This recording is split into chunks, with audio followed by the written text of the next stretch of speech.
سيد المرسلين وإمام المتقين وسيد الأولين والآخرين وعلى آله وصحبه أجمعين.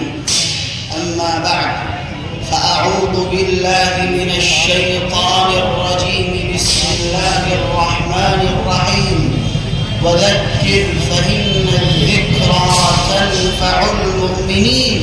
صدق الله مولانا العظيم. حضرات مہمانان کرام، معزز سامعین اور تشریف فرما مہمان، میں آپ کو یوم جمہوریہ کی دل کی گہرائیوں سے مبارکباد پیش کرتا ہوں،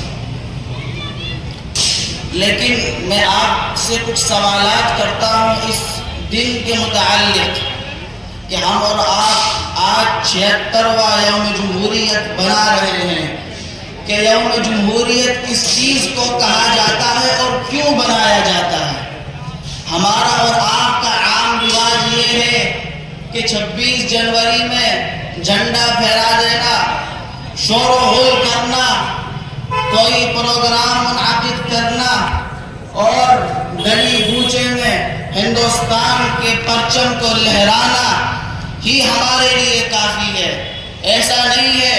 ہمارے اور آپ کے آباء و اجداد نے کوئی 10-20 سال نہیں، تقریباً 150 سال اس ملک کی آزادی کے لیے قربانیاں دی ہیں۔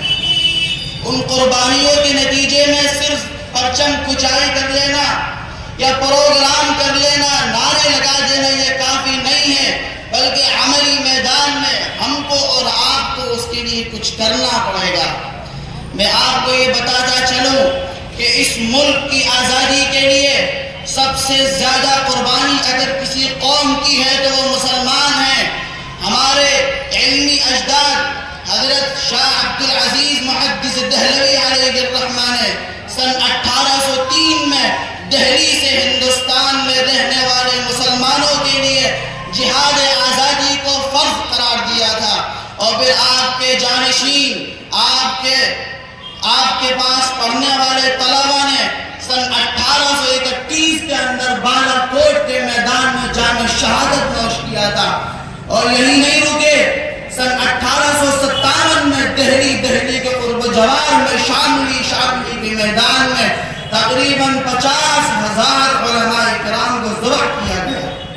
تاریخ گواہ ہے، آپ پڑھیے، جانیے، سیکھیے۔ دہلی سے لے کر لاہور تک کوئی درخت ایسا باقی نہیں تھا جس پر کسی عالم یا عالم نما کی لاش نہ لٹکائی گئی ہو۔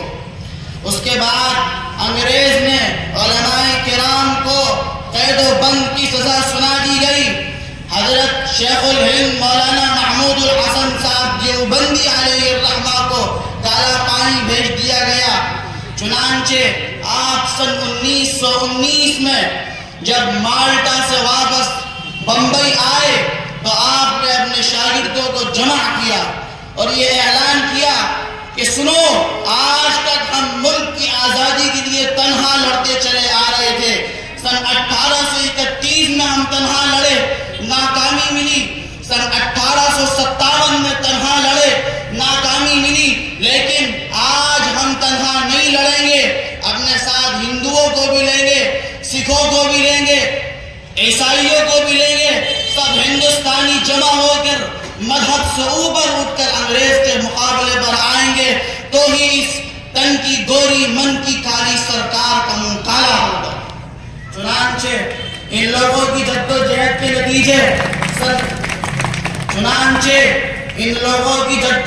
نتیجے سن 1947 میں وہ طاقت کہ جس کے اقتدار میں سورج نہیں غروب ہوتا تھا، اس طاقت کو بھی اس ملک سے اپنا بوریہ بستر گول کرنے پر مجبور ہونا پڑا۔ اس کے بعد میں آپ سے سوال کرتا ہوں کہ ہم نے سب کو ساتھ لے کر چلے، ہم سب قوموں کو ساتھ لے کر چلے تو ہی ہمارا ملک آزاد ہو سکا۔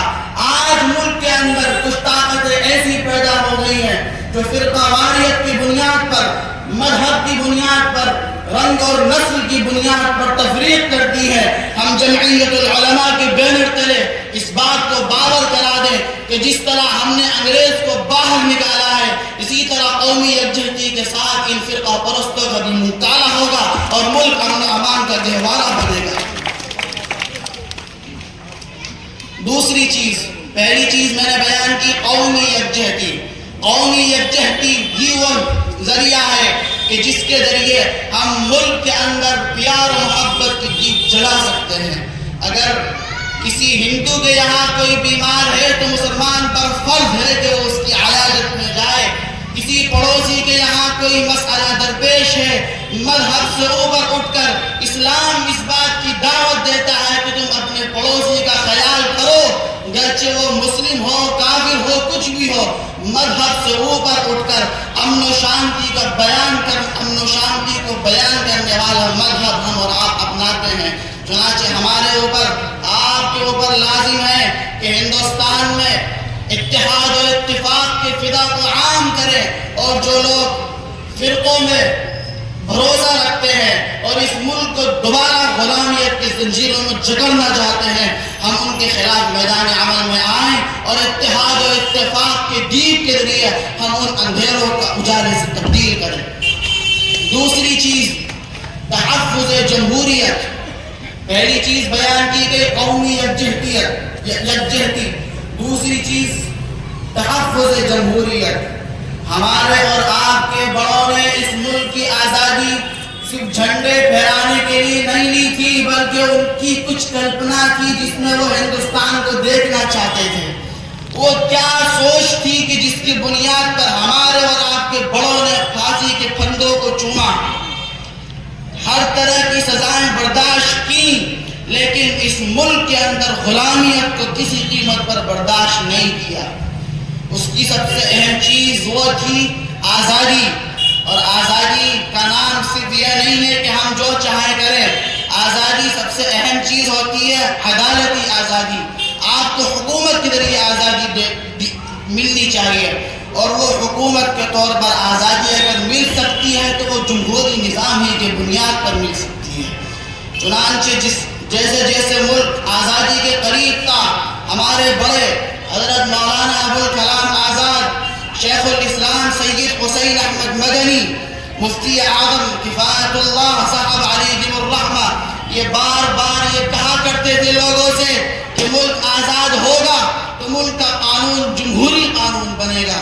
چنانچہ جب ملک آزاد ہوا اور ملک کے اندر قانون سازی کا دور شروع ہوا تو اس بات کا خیال کیا گیا کہ اس ملک کا قانون جمہوری اور سیکولر قانون ہونا چاہیے۔ چنانچہ میں آپ کو یہ بتانا چلوں کہ جس تنظیم کے انترگت آج کا یہ پروگرام ہو رہا ہے، اسی تنظیم کے صدر اس وقت کے مفتی اعظم مفتی کفایت اللہ صاحب اس کمیٹی کے ممبر تھے کہ جس کمیٹی کے تحت قانون کو بنایا جا رہا تھا۔ ہمارے اور آپ کے بڑے مولانا ابوالکلام آزاد صاحب قانون سازی کمیٹی کے ممبر تھے۔ یہ وہ لوگ تھے جو یہ کہا کرتے تھے کہ ہم مذہب سے اوپر اٹھ کر امن و شانتی کا پیغام دیتے ہیں، اسی بنیاد پر ہم سیکولر قانون کو پسند کرتے ہیں۔ چنانچہ ان لوگوں کی محنتیں رنگ لائیں اور اس ملک کا قانون سیکولر قانون بنا۔ اب ہمارے اور آپ کی ذمہ داری ہے کہ ہم اس ملک کے سیکولر قانون کی حفاظت کریں۔ اس ملک کا سیکولر قانون ہی وہ طاقت ہے کہ جس کی بنیاد پر ہم اور آپ پیار و محبت کے ساتھ اس ملک کے اندر رہ سکتے ہیں۔ میرے دوستو، ملک کا سیکولر آئین ہی کی بدولت اگر مسجد سے اللہ اکبر کی صدائیں بلند ہوتی ہیں تو مندر کے اندر سے بھجن گایا جاتا ہے، سکھوں کے گردواروں سے وہاں کی مذہبی آوازیں اٹھتی ہیں، سکھوں کی مذہبی جگہوں سے ان کی مذہبی تعلیمات کی تشریح ہوتی ہے۔ یہ در حقیقت اسی جمہوری نظام اور جمہوری قانون کی وجہ سے ہے۔ آج ملک کے اندر کچھ گروہ، کچھ مٹھی بھر لوگ اس طرح کے پیدا ہو گئے ہیں تو جمہوری نظام کو آگ لگا دینا چاہتے ہیں، کبھی NRC کے موضوع سے، کبھی وقف ترمیمی بل کے مدعے پر، حالانکہ ہمارے قانون نے آرٹیکل 25 میں اس بات کو واضح کیا ہے کہ ہر ملک میں رہنے والی ہر قوم کو اپنے مذہب کے شعائر کی کھلی آزادی ہے، چنانچہ وقت ہمارا مذہبی مسئلہ ہے، ہم اس میں کسی کی مداخلت برداشت نہیں کریں گے۔ در حقیقت یہ جمہوری نظام کی بدولت ہے، ہم اس بات کو باور کرا دیں کہ جو لوگ جمہوری نظام کو ختم کر دینا چاہتے ہیں، ہم ان کو ان کے ناپاک عزائم میں کامیاب نہیں ہونے دیں گے۔ اور میں اس بات کو اور واضح کرتا چلوں کہ اگر جمہوری نظام ختم ہوگا تو صرف مسلمان ہی کا نقصان نہیں ہوگا، بلکہ جس طرح مسلمان کا نقصان ہوگا اسی طرح ہندو کا بھی نقصان ہوگا، جس طرح ہندو کا نقصان ہوگا اسی طرح سکھ اور عیسائی کا بھی نقصان ہوگا۔ میں اس سے آگے چلوں، اس ملک کا نقصان ہوگا۔ اگر ہم اور آپ اس ملک کو بچانا چاہتے ہیں تو ہمارے اور آپ کے اوپر سب سے پہلا فریضہ یہ ہے کہ ہم اس ملک کے جمہوری نظام کو اپنائیں اور جمہوری نظام کے ساتھ اس ملک کے اندر زندگی گزاریں، اور جمہوری نظام کی تحفظ و بقا کے لیے مسلسل کار عمل میں رہیں۔ جمعیت العلماء کا یہ پیغام ہے کہ آپ جہاں رہیے ملک کے قانون کو ہاتھ میں نہ لئیے، بلکہ جو قانون ملک نے بنایا ہے اسی کے اندر رہ کر کے اپنی زندگیوں کو گزاریے۔ چنانچہ اس بات کو واضح کرنے کے لیے ہمارے اور آپ کے قومی صدر حضرت مولانا سید ارشد مدنی صاحب دامت برکاتہم العالیہ نے پچھلے مہینوں میں ایک دو نہیں بلکہ 3 بڑی بڑی کانفرنس کی پورے ملک کے کونے کونے میں، اور اس بات کو باور کرایا کہ اگر یہ ملک رہے گا تو جمہوری قانون کی بنیاد پر رہے گا، اور جو لوگ جمہوری قانون کو ختم کر دینا چاہتے ہیں مختلف نام سے، ہم ان کو ان کے ناکام عزائم میں کسی قیمت پر کامیاب نہیں ہونے دیں گے۔ چنانچہ وقت کم ہے، حضرت مولانا رحمت علی صاحب کی بھی گزارش تھی کہ مقررین اس بات کا خیال رکھیں۔ چنانچہ میں اس بات کا خیال رکھتے ہوئے ایک دو شعر کے ساتھ اپنی بات کو ختم کرتا ہوں کہ فقط اتنی گزارش ہے یہ ارباب حکومت سے، فقط اتنی گزارش ہے یہ ارباب حکومت سے، ہمارا حق جو بنتا ہے ہمارا حق مگر دے دو، ہمیں یوں بے وطن پردیسیوں غدار مت سمجھو، ہمیں یوں بے وطن پردیسیوں غدار مت سمجھو، وطن کے ہم بھی ہیں وارث کرایہ دار مت سمجھو۔ وطن کے خاک کے ذروں سے یہ آواز آتی ہے، وطن کے خاک کے ذروں سے یہ آواز آتی ہے، وطن کے پاس باقی ہم ہمیں غدار مت سمجھو۔ جو آج صاحب مسند ہیں کل نہیں ہوں گے، جو آج صاحب مسند ہیں کل نہیں ہوں گے، کرایہ دار ہیں ذاتی مکان تھوڑی ہے، کرایہ دار ہیں ذاتی مکان تھوڑی ہے، سبھی کا خون ہے شامل یہاں کی مٹی میں، سبھی کا خون ہے شامل یہاں کی مٹی میں، کسی کے باپ کا ہندوستان تھوڑی ہے۔